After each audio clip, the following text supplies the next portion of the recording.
안녕하세요. 화상관제의 홍익표 변호사입니다. 네, 오늘은 판례백선 목록에 누락된 불법행위 채무의 면책 여부. 두 가지 쟁점이 있습니다. 목록에서 누락됐다. 면책이 될까? 여부. 그 다음에 불법행위 채무도 비면책 채권이죠. 일종의 비면책 채권인지 여부가 두 가지 쟁점이 문제가 된 사안입니다. 김광기 변호사님이 이제 평석을 쓰신 건데요. 사안의 개요는 A는 벌점 누적으로 운전면허가 취소된 상태에서 일종의 무면허죠. 2000년 6월 11일 동료 B를 차에 태우고 가다가 졸음운전으로 길가에 주차된 다른 차량을 들이받았습니다. 그래서 그 충격으로 같은 차에 탔던 B는 고관절, 탈구 등 상해를 입었습니다. 무보험 차량 사고에 관한 보장 사업의 휴탁자인, 이게 옛날에 이제 동부화재였죠. 한국자동차보험, 지금 동부화재로 바뀌었죠. C보험회사는 B에게 치료비 보상비로 1,707만 원을 지급하였고, A는 운전자인 무면허 졸음운전자인 A는 C보험회사에 312만 원을 공탁을 했습니다. 보험회사는 이에 기초하여 그 차액인 1,394만 9천 원 및 지연손해금이 지급은 구하는 소를 제기하여 2005년 승소 판결을 받아 채무가 확정되었습니다. 이후에 A는 파산 신청을 하였고 2007년 7월 31일 파산 선고 후 같은 해 9월 20일 면책 결정이 내려졌는데, 면책 신청 시 제출한 채권자 목록에 C보험회사는 포함되지 않았습니다. C보험회사가 집행권원인 이 판결에 기한 강제 집행을 시도하자 A는 면책된 파산 채권에 기한 강제 집행의 불허를 구하였습니다. 일종의 청구 이소를 한 거죠. 제가 요즘 누락채권에 관한 판례를 읽어주고 있는데 그런 구조죠. 1심 법원은 청구를 인용했습니다. 아, 그래, 이거 강제 집행 안 돼. 결국 면책 됐단 얘기죠. 항소심은 채권자 목록에 C보험회사가 누락되었으므로 면책의 효력이 C보험회사는 미치지 않으며 가정적 판단으로 A의 채무는 중대한 과실로, 그러니까 무면허 운전으로 타인의 신체를 침해한 불법행위로 인한 것이므로 이 점에서도 면책의 대상에서 제외된다는 이유로 1심 판결을 취소하였습니다. 이에 A가 상고하였습니다. 그래서 파기환송됐습니다. 판결 요지는 벌점 누락으로 운전면허가 취소된 자가 무면허죠. 졸음운전으로 주차된 차를 들이받는 것이라면 무면허 운전이 사고의 직접 원인으로 작용하였다고 보기 어렵고, 전방 주시를 태만히 상태에서 졸음운전을 하였다는 점만으로는 중대한 과실이 있다고 보기 어려워 비면책 채권에 해당하지 않는다. 중과실이라고 보기 어렵다는 얘기죠. 졸음운전으로 전방주의 태문. 무면허 운전으로, 그러니까 면허가 취소되었다 하더라도 여기서는 졸음운전이 직접 전방 주시를 태만히 한 상태에서 했기 때문에 이를 중대한 과실이라고 보기 어렵다. 그 다음에 두 번째, 파산 채권은 그것이 면책 신청의 채권자 목록에 기재되지 않았다고 하더라도 566조 단서의 각호에 해당하지 않는 한 면책의 효력으로서 그 책임이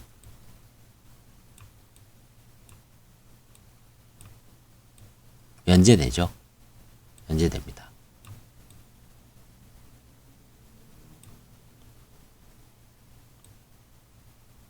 해설, 문제의 소재.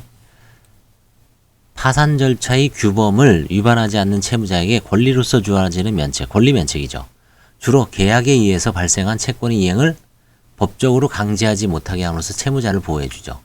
그런데 어떤 채권자는 면책의 효력을 받지 않고 고유의 권리 실현 절차를 계속할 수 있습니다. 즉 566조는 면책을 받은 채무자는 파산 절차에 의한 배당을 제외하고는 파산 채권자에 대한 채무의 전부에 관하여 책임이 면제됩니다. 다만 566조의 다음 각호의 청구권에 관해서는 책임이 면제되지 아니한다고 규정해서 비면책 채권을 규정하고 있어요. 총 7가지를 8가지, 9가지를 규정하고 있습니다. 한번 보겠습니다. 1. 조세. 2. 벌금, 과료, 형사소송 비용, 추징금 및 과태료. 3호. 채무자가 고의로 가한 불법행위로 인한 손해배상. 4호. 채무자가 중대한 과실로 타인의 생명 또는 신체를 침해한 불법행위로 인하여 발생한 손해배상 책임. 5호. 채무자의 근로자의 임금, 퇴직금 및 재해보상금. 6호. 채무자의 근로자의 임치금 및 신원보증금. 7호. 채무자가 악의로 고의로 채권자 목록에 기재하지 아니한 청구권. 다만 채권자가 파산 선고가 있음을 안 때는 그러하지 아니하다. 8호. 채무자가 양육자 또는 부양 의무자로서 부담해야 하는 비용. 9호. 취업 후 학자금 상한 특별법에 따른 취업 후 상한 학자금 대출 원리금. 자, 9호는 2022년 1월 1일부터 면책 채권으로 이게 삭제됐습니다.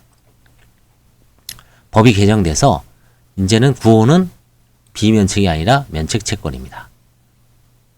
자, 그래서 이들 채권은 재단 채권으로서 우선 면제받죠. 뭐 1호 조세 같은 거. 그 다음에 또 뭐가 있을까요? 5호 임금, 근로자의 임금 퇴직금. 6호 채무자의 근로자의 임치금 및 신원보증금.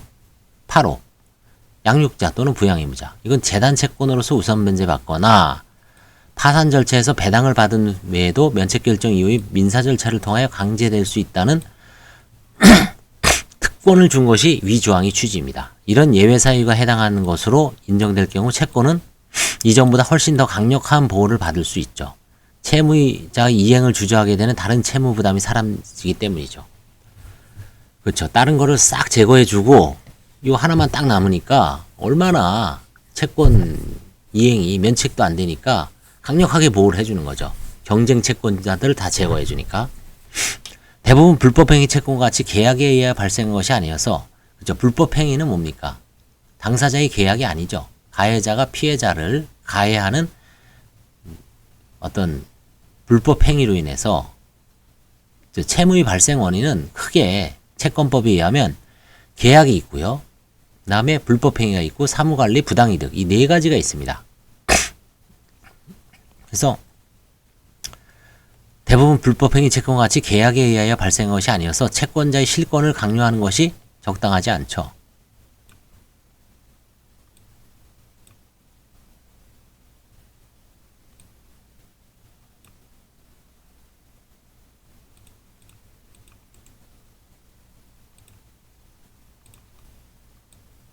실권을 강요하는 것이 적당하지 않습니다. 1호 내지 4호 이제 고의에 의한 불법행위 뭐 이런 거죠. 그 다음에 약한 자의 보호와 같이 정책상에 있는 채권 5, 6, 8, 9호죠. 채무자라 하여금 금융채무로부터 벗어나 가장으로서 납세자로서 의무를 이행하도록 강제하고 면책의 혜택을 받는 인적자본 그 자체를 형성하는 데 기여한 것으로 가정된 학자금 대출금도 파산 절차를 투과할 명분이 충분하다. 비면책이 충분될 명분이 있죠. 근데 물론 이번에 이제 사라졌습니다. 9호는. 그래서 1호에서 4호, 5, 6, 8. 1호는 고의에 의한 불법행위. 1호는 이제 벌금, 조세, 그 다음에 과태료, 형사소송 비용, 추징금 이런 거죠. 그 다음에 5호는 고의에 의한 불법행위, 6호는 중대한 과실로 인한 생명신체, 8호는 뭐 퇴직금 이런 거죠.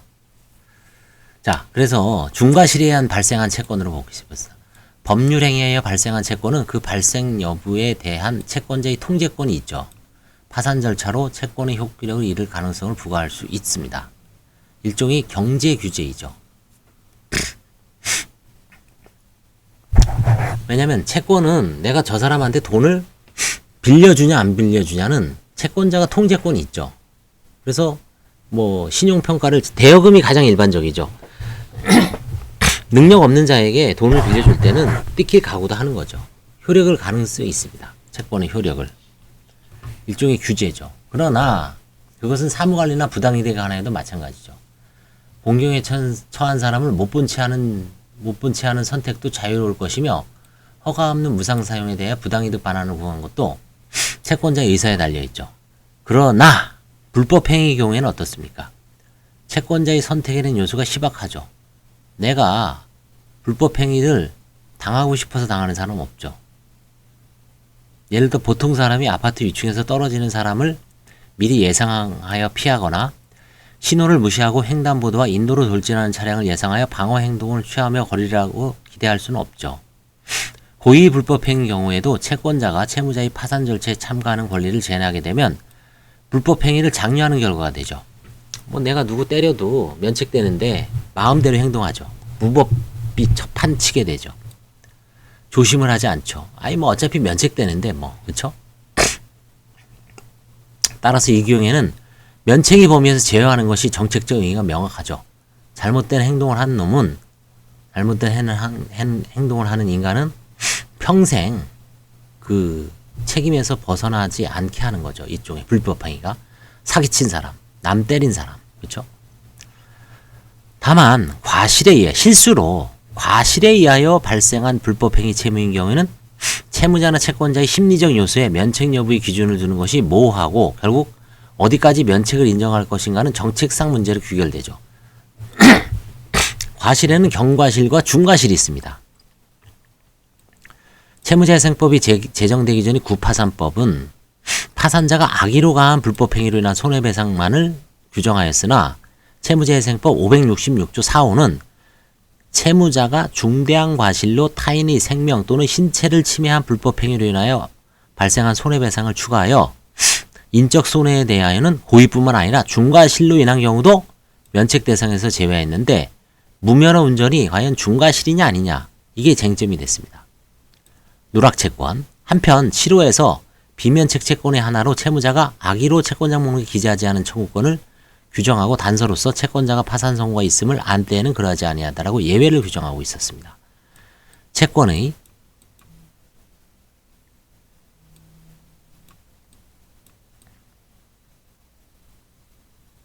발생 원인, 즉 성질에 따라 파산 절차를 투과하는 다른 항의 비면책 채권과 다르게 채무자 채권자의 심리적 상태가 비면책 여부를 좌우하는 특이한 사례이죠. 알았느냐 몰랐느냐.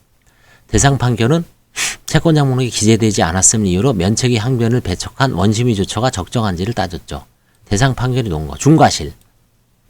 채무자의 갱성이라는 입법 목적, 즉 채무자가 중대한 과실로 타인의 생명 또는 신체를 침해한 불법 행위로 인하여 발생한 손해배상 566조 4호는 채무자회생법이 제정으로 추가된 점, 옛날 구파산법은 없었답니다. 채무자회생법은 면책 불허가 사유가 있는 경우라도 파산에 이르게 된 경위, 그 밖의 사정을 고려하여 상당하다고 인정되는 경우에는 재량면책을 허가할 수 있도록 규정하고 있었죠. 구파산법 하에서는 가능하던 면책 절차 중의 강제 집행 등을 금지 중지함으로써 채무자의 경제적 제기를 뒷받침하고 있는 점 등에 비춰볼 때 중대한 과실이란 채무자가 조금만 주의를 기울였다면 생명 또는 신체 침해의 결과가 발생하리라는 것을 쉽게 예견할 수 있음에도 그러한 행위를 그냥 만연히 계속하거나 조금만 주의를 기울여 어떠한 행위를 하였다라면 생명 또는 침해의 결과를 쉽게 회피할 수 있었음에도 그러한 행위를 하지 않는 등 일반인에게 요구되는 주의 의무에 현저히 위반하는 것을 말하므로 벌점 누적으로 인한 면허 취소 상태에서 운전은 그 자체만으로는 사고의 원인이라고 말하기 어렵죠. 다른 사유로 보강되지 않는 한 중과실에 해당하지 않는다.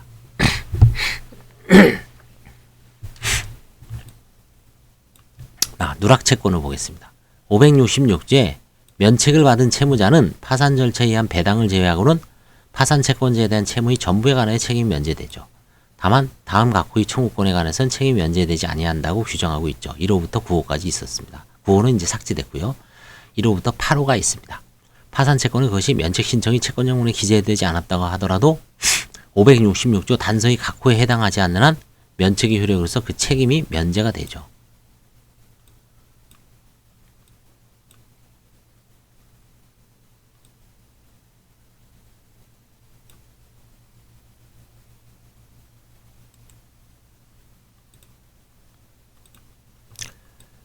검토를 보겠습니다. 검토. 중과실. 우리 교통사고 처리 특례법 3조 2항 단서에 규정된 사유에 의하면 신호위반, 중앙선 침범 등 중대한 도로교통법상 의무 위반이 사고의 원인이 되었을 때는 피해자의 의사나 충분하게 손해를 배상하는 보험가입 여부에 불과하고 원칙적으로 처벌되죠. 신호위반, 중앙선 침범. 운전면허는 도로교통법이 정하는 가장 기본적인 규제이므로 무면허 운전도 행정법규상으로는 역시 중대한 위반이라고 볼 수 있습니다. 그러나 피상적으로 관찰하면 이러한 도로교통법이 규제를 지킬 수 있는 인센티브를 부여하기 위하여 교통사고로 처벌되는 경우에는 파산 절차에 면책이 배제하는 것도 정당하다고 볼 수 있겠고 원심은 그러한 입장이었습니다.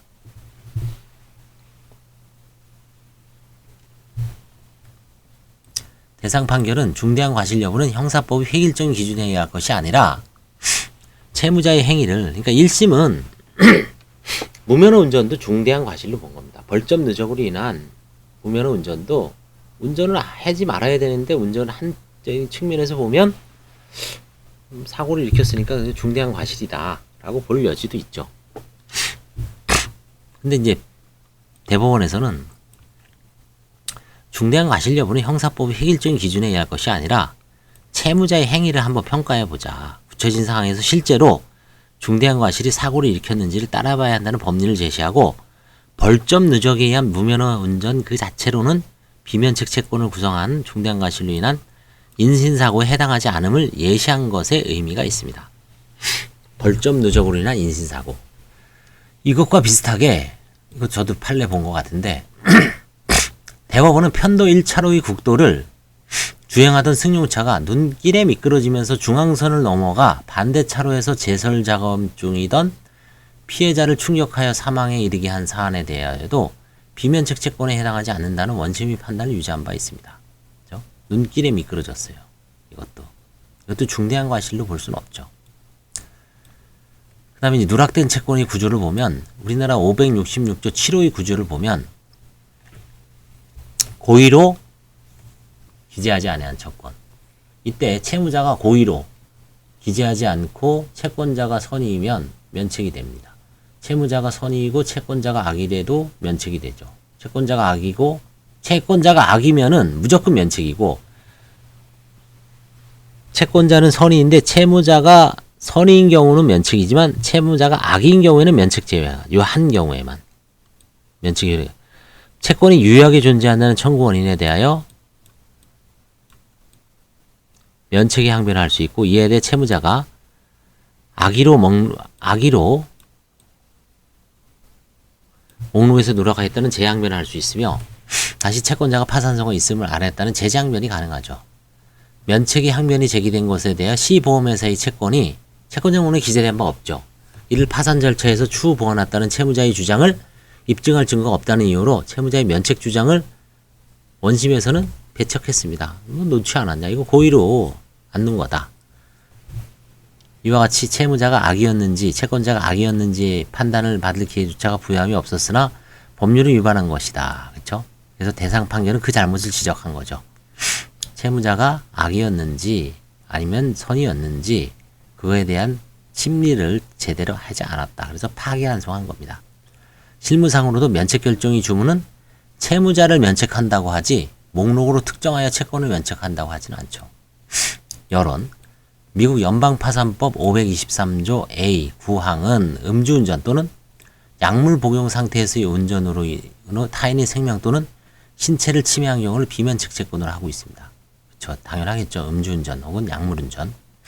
채권자 목록에 채무자가 악의로 기재하지 않은 채권을 면책에서 제외하되 채권자가 악의인 경우는 면책을 허용하는 근거로는 채무자가 어느 채권자의 이름을 목록에 기재하지 않으면 그 채권자는 면책에 대한 이의를 진술할 기간의 통지를 받지 못하여 이의를 진술할 기회를 박탈당하는데 이러한 경우 채무자가 그 채권에 대한 이행 채무를 면하는 것은 적당하지 않는다는 취지죠. 채권자의 기회를 박탈했다.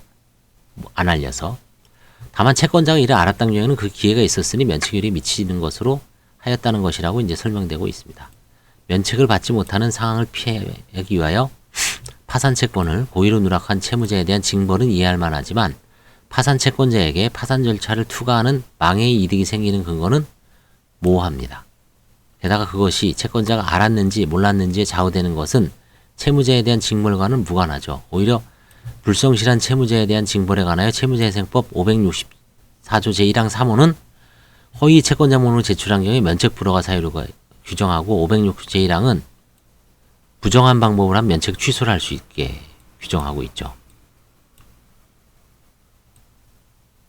그렇죠? 부정한 방법으로 면책하면 면책 취소를 신청할 수 있는 것을 규정하여 별도의 구제 수단을 제공하고 있습니다. 이와 같은 점을 고려하면 해당 규정은 파산 절차에 의한 배당에 참여할 기회를 잃었기 때문에 그 한도 내에서 채권자를 보상하기 위한 것이라고 보는 것이 합당하지 않을까 싶습니다. 파산 절차에 한 개인 채무자의 면책에 관해는 아직도 논의가 많고 그중 어느 편에 섰냐에 따라 실정법의 해석론도 좌우되는 듯합니다. 민사법상의 의무에 대한 예외가 파산법에 의한 면책이라고 보면 예외를 좁게 해석하는 원칙에 의할 때 채무자 보호의 범위를 좁게 해석하려는 경향이 있다. 그러나 파산제도가 민사법과 평면을 달리하는 것을 인식하여 면책의 원칙이라고 보면 대상 판결의 입론을 이해할 수 있다.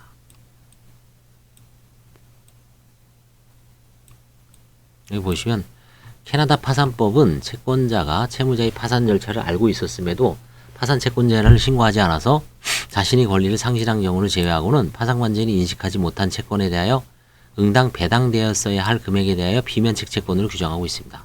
이러한 입장에 의하면 채권자에게 배당할 만한 재산이 없어 파산 절차에서 채권 신고가 거의 이루어지지 않고 폐지되는 경우에는 채권자, 채무자의 선의 악의를 가리지 않고 면책의 효력을 인정하게 됩니다. 미국에서의 실무는 그렇게 확립됐습니다. 그렇죠. 그러니까 결론은 뭐냐면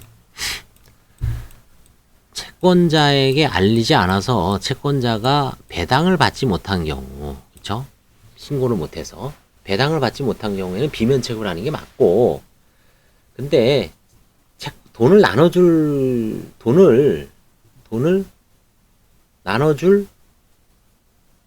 게 없는 사건. 우리나라 사건의 거의 90%는 배당이 없죠. 그런 데는 굳이 참 우리 지금 이런 면책 관련 소송을 해보면 좀 한심하죠. 그거 넣었어도 배당이 없었습니다. 그거보다 더 큰 채권자가 일을 해도 전혀 뭐 배당할 가능성이 없었습니다. 그렇게 해도 요지부동이죠. 너 알았다면 왜 기냐. 너무 형식적 논리죠. 차라리 미국하고 캐나다처럼 채권자가 몰라서 배당을 못 받았으면 그건 비면책으로 하는 게 맞죠. 억울하잖아요. 그렇죠? 근데 어차피 나눠줄 게 없는 사건은 채권자가 알든 모르든 채무자가 알든 모르든 그냥 면책을 하자. 이런 식으로 이제 좀 비판적으로 보는 것 같아요. 우리나라 실무에 대해서. 저도 이제 면책 누락 소송을 하다 보면 참 안타까운 점이 많죠. 그 실수든 고의든 과실이든 고의라고 해도 뭐 송달을 받았다 그래도 과연 그게 몇 년 전에 송달 받은 걸 기억할 수 있을까요? 그렇죠? 형식 논리적이죠.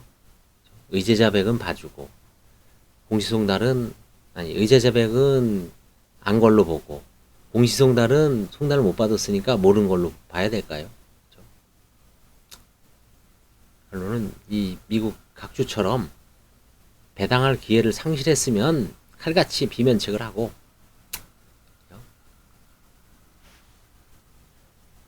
저도 이제 얼마 전에 어떤 사건이 있었냐면 배당을 다 했어요.